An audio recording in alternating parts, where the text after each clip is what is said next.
Once again, welcome to Humanities Hive. Environment and Natural Resources chapter is going on. Class 12th Political Science for your board exam. Environment concern, global commons, common but differentiated responsibilities, India's stand on environment issues, environment movements. ये सारे topics cover कर लिए हैं. एक एक class में हमने एक एक टॉपिक कवर किया है, बिल्कुल डिटेल में. एनसीईआरटी की कोई भी लाइन स्किप नहीं करी गई है.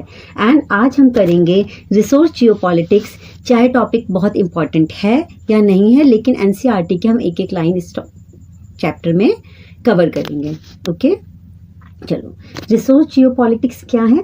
The source geopolitics is all about who gets what, when, where and how.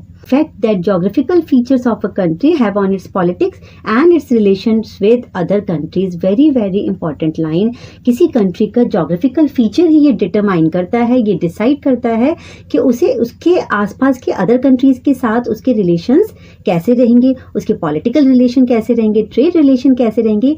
ये उस country का geographical feature बहुत ज़्यादा important role play करता है. The basic motive behind imperialist expansion of European power was economic. 17th century में European countries other countries को उन्होंने वन बाय वन कोलोनाइज किया, इंपीरियलिज्म को एक्सपेंड किया. उसके पीछे मेन रीजन क्या था? Economic. Britain, France and Netherland entered on their colonial career at the beginning of the 17th century and search for resources led to discoveries of new lands. और new lands की खोज क्यों की गई? क्योंकि उन्हें अपने रिसोर्सेज को पूरा करने के लिए, और उन्हें लेबर भी चाहिए थे, उन्हें बहुत सारे नेचुरल रिसोर्सेज भी चाहिए थे जो अदर कंट्रीज से पूरे हो सकते थे. Naval timber was mainly used for building ships in those time. चाहे आपको वुड चाहिए तो शिप्स वगैरह बनाने के लिए, तो उसके लिए नॉर्थ अमेरिका, अफ्रीका, एशिया जैसी कंट्रीज को colonized किया गया. and therefore control over such of the countries as grew timber in abundance became the main concern of the sea power, especially Britain and France. और ship वगैरह manufacture करके वो अपनी जो नेवल पावर है, जो सी पावर है, वो उसको स्ट्रॉन्ग बनाना चाहते थे और अदर कंट्रीज पे अपना कंट्रोल बनाए रखना चाहते थे, उसको एक्सपेंड करना चाहते थे. रिसोर्स जियोपॉलिटिक्स का सबसे अच्छा एग्जाम्पल आप अगर हम करंट में देखें तो oil fields of the Gulf region and minerals from the southern and central Africa. जितनी भी सेंट्रल अफ्रीका या सदर्न जो कंट्रीज हैं, तो या मिडिल ईस्ट जो कंट्रीज हैं, वो क्या हैं? वो ऑयल रिच कंट्रीज हैं. जैसे the global economy relied on oil for much of the 20th century as a portable and indispensable fuel. आज के टाइम में जो हमारे ग्लोबल इकोनॉमी है, वो पूरी तरीके से किसके पे डिपेंड है? फ्यूल पे, ऑयल पे. The immense wealth associated with oil generates political struggle to control it. No doubt countries के बीच में ऑयल को लेकर उनके रिजर्व्स को कंट्रोल करने के लिए स्ट्रगल आपको देखने को मिलेगा. The history of petroleum is also the history of war and struggle. बिल्कुल. जो भी ऑयल रिच कंट्रीज हैं, आसपास की कंट्रीज जो नेबरिंग कंट्रीज हैं आपस में लड़ती हैं कि ये ऑयल रिजर्व हमारा है, वो कंट्री कहती है इस पे हमारा हक है. तो ये वॉर और स्ट्रगल आपको देखने को मिलेंगे. Saudi Arabia, Iraq, Iran, Kuwait, UAE, ये सभी ऑयल रिच कंट्रीज हैं. ओके. उसके बाद importance of oil rich countries had increase during the first world war. और फर्स्ट वर्ल्ड वॉर के टाइम ऑयल रिच कंट्रीज की और ज़्यादा इंपॉर्टेंस बढ़ गई. क्यों?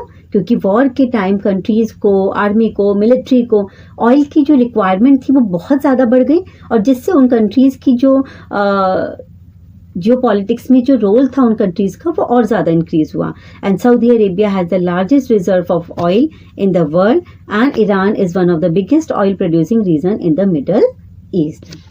ड्यूरिंग द कोल्ड वॉर के टाइम भी throughout the cold war the industrialise countries of the North adopted a number of method to ensure a steady flow of resources. बेशक cold war था, लेकिन चाहे वो यूएसएसआर हो या USA हो, इंडस्ट्रियलाइजेशन दोनों कंट्रीज अपने अपने लेवल पे इंक्रीज कर रही थी, और वो ये चाह रही थी कि जो इन कंट्रीज से, जो ऑयल रिच कंट्रीज से जो रिसोर्सेज का फ्लो है, वो बिल्कुल नहीं रुकना चाहिए, और हमारे उन कंट्रीज के साथ इतने अच्छे रिलेशन हो कि जो ऑयल की और नेचुरल रिसोर्स की जो सप्लाई है उन कंट्रीज तक, वेस्टर्न कंट्रीज तक, यूएसए या यूएसएसआर तक, वो ईजिली होती रहे. And establishing military bases and deploying regular troops near और around the regions where from oil and minerals were being extracted. Very important line. और उन कंट्रीज के आसपास मिलिट्री बेसिस और ट्रूप्स डिप्लॉय कर दिए जाते थे, जिससे किन कंट्रीज के आसपास, जिस रीजन से ऑयल और नेचुरल रिसोर्सेज के मिनरल्स को एक्सट्रैक्ट किया जाता था. Controlling the sea routes to these region. और दोनों ब्लॉक ने यूएसए और यूएसएसआर ने इन रीजन के सी रूट्स को भी कंट्रोल किया. Britain, USA and France had been very anxious to retain their hold over the oil resources of Saudi Arabia and other oil rich countries. अगर Britain, USA और France की बात करें तो ये सभी सऊदी अरेबिया और जो अदर ऑयल रिच कंट्रीज हैं उस पर अपना कंट्रोल बनाए रखने के लिए बहुत ज़्यादा एंशियस हैं. The cold war was over but the oil diplomacy continue. No doubt cold war खत्म हो गया 1991 में, बट ऑयल जो डिप्लोमेसी है वो अभी भी कंटिन्यू है. आप वर्ल्ड की जितनी भी कंट्रीज की बात करें, बट इंडिया ही क्यों ना हो, हम भी ऑयल रिच कंट्रीज के साथ जिनसे हमें ऑयल मिलता है, इंडिया जिससे इंपोर्ट करता है ऑयल, उससे हम अच्छी रिलेशन मेंटेन करते हैं.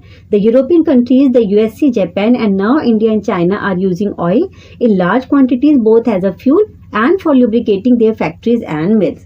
आपको पता है इन सभी कंट्रीज में बहुत लार्ज क्वांटिटी में ऑयल का यूज होता है और वो ऑयल जो भी ऑयल रिजर्व्स वाली कंट्री हैं वो इन कंट्रीज को सप्लाई करती हैं. The countries which consume oil will need to employ great deal of tact and diplomacy to win the favour of oil producing nation.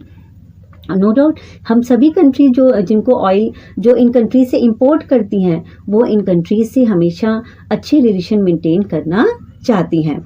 ठीक है, ये तो हमने एक नेचुरल रिसोर्सेज, एक रिसोर्स जियोपॉलिटिक्स का एग्जांपल में हमने ऑयल का किया. एक सेकंड एग्जांपल और करेंगे, वाटर वॉर. जब एक रिवर जैसे इंडस रिवर इंडिया और पाकिस्तान दोनों से, तो इंडस रिवर को लेके दोनों कंट्रीज में डिस्प्यूट हो सकता है, तो वाटर वॉर भी आपको देखने को मिलेगी. Water is another crucial resource that is relevant to global geopolitics.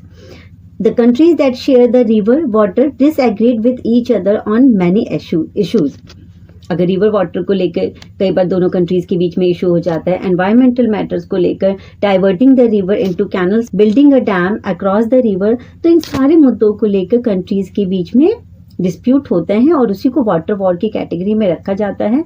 Open warfare between the riparian state, जैसे आपका मनाग के बीच को लेकर डिस्प्यूट है. नाइल रिवर को आप देख लो, नाइल रिवर, इसको लेके इजिप्ट, सूडान और इथोपिया में डिस्प्यूट है. और one and most important example Kaveri river, Karnataka और तमिलनाडु में के बीच डिस्प्यूट है कावेरी रिवर के वाटर को लेकर. ओके, मैं यहाँ पे लिख देती हूँ कावेरी, कर्नाटका, ये आपको शायद पता भी होगा, कर्नाटका एंड तमिलनाडु. ओके, और आपका नाइल रिवर को लेके है Egypt and Sudan and Ethiopia. Okay, तो ओपन वॉरफेयर आपको कंट्रीज के बीच में देखने को मिल सकते हैं. मैंने बहुत सारे एग्जांपल दे दिए, अगर एक दो भी आप एग्जाम में लिख देते हो तो इनफ है. Open warfare between the riparian state in the 1950s and in the early 1960s. Israel, Syria and Jordan engaged in open warfare. Each of them was trying to change the course of the river Jordan and river Yarmouk to its advantage. Her countries उस river का use अपने advantage के लिए करना चाहती है, तो इसको लेकर कंट्रीज के बीच में डिस्प्यूट है. Syria, Turkey and Iraq threaten each other to build dam across the river Euphrates, और वहाँ पे यूफ्रेटस रिवर पर डैम के लिए तीनों कंट्रीज के बीच में डिस्प्यूट है. तो ये था हमारा जो आज का टॉपिक था, रिसोर्स जियोपॉलिटिक्स, जिसमें हमने दो एग्जाम्पल से किया है, एक तो oil rich countries gulf region और एक वाटर वॉर. अब लास्ट टॉपिक है हमारा राइट्स ऑफ इंडिजीनियस पीपल. एक तरह से आप समझो चैप्टर खत्म हो जाएगा, कंक्लूजन है चैप्टर का, और बहुत छोटा सा टॉपिक है, फटाफट से कर लेंगे. Thank you, bye.